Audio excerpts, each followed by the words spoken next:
Chag HaShavuot, Zman Matan Toratenu, the holiday of Shavuot that commemorates and celebrates the acceptance of the Torah.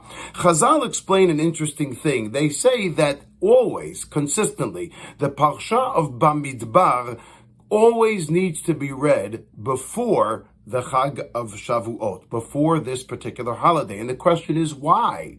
There are many different commentaries. One explains that just like a desert, Bamidbar, the desert itself is bare and wasted land. It is a place that demands our investment, our energies, in order to settle it, in order to make it fertile, if you may.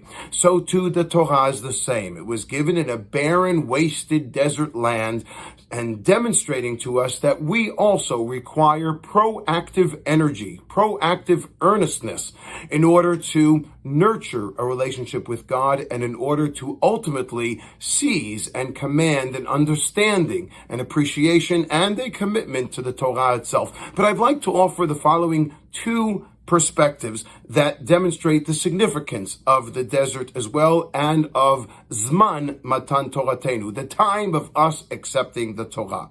The first is an insight that is given and offered by Rav Moshe Feinstein. And he says similarly that the Torah was given in the desert because the desert is empty, wasteland, bare, and therefore it really is subject to interpretation. Every person would have its own way of settling the desert. Every person would have his own way of approaching such a wasted land. Perhaps someone feels that they would invest in this type of crop that would work in the desert, or someone else feels a different way. Perhaps for one person, the desert paints a particular picture or landscape, and for someone else, it speaks to them in a different way as well. So too, the Torah is individualistic. While we all ascribe to it and we subscribe to the divinity of the Torah, nonetheless, the Torah comes to remind us that there's something called Torah delay.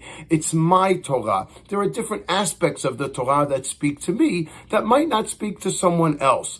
And therefore, everyone has their own personal way of accepting, embracing, and commemorating, celebrating the Torah itself in their own persona, in their own personal expression. That's one idea.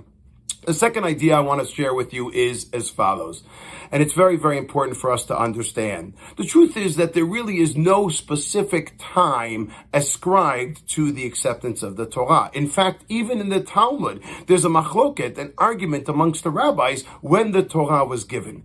And the reason for this is because the Torah can be accepted by anyone at any time. Different people get turned on, so to speak, at different parts of their lives, at different moments. Different events might lead them and inspire them to once again want to embrace the scripture of the Torah itself. And that's fine. Every person according to their own time, according to their own identity. I want to share with you a story that happened to me last week when I went to lecture in Mizrahi, UK, in the United Kingdom.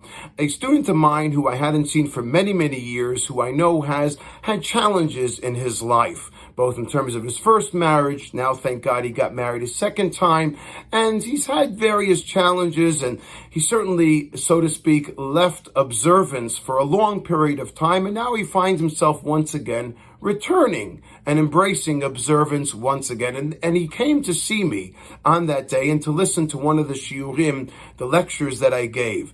And after I left, he wrote to me the following message. He wrote, "I have been writing and deleting this message because I've been trying to find the right words to express how good it was to see you.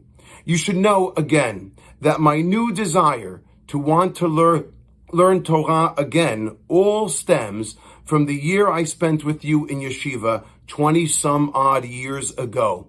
Being so young, I did not then understand, but now, later on in life, I do appreciate its importance, and I want to thank you."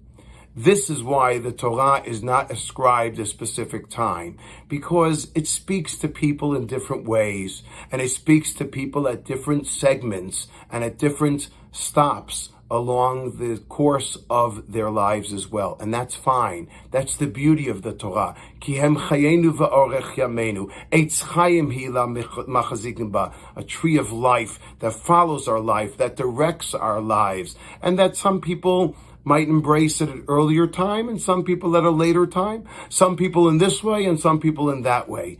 But that is the beauty of what the Torah offers. It is, on one hand, nationalistic. It is something that we all are meant to, in unison, Ki'ish echad b'lev echad, accept and certainly make part or impart in part of our lives. But at the same time, it is an opportunity for each and every one of us to have it speak to us on an individual level at our own time and according to our own pace. This is the Torah way, it is the Jewish way, and it certainly remains the Gila way. Chag Shavuot Sameach. Thank you once again for joining us. Please remember to consider subscribing to the page below and send me your comments. I will get back to you. Have a great day.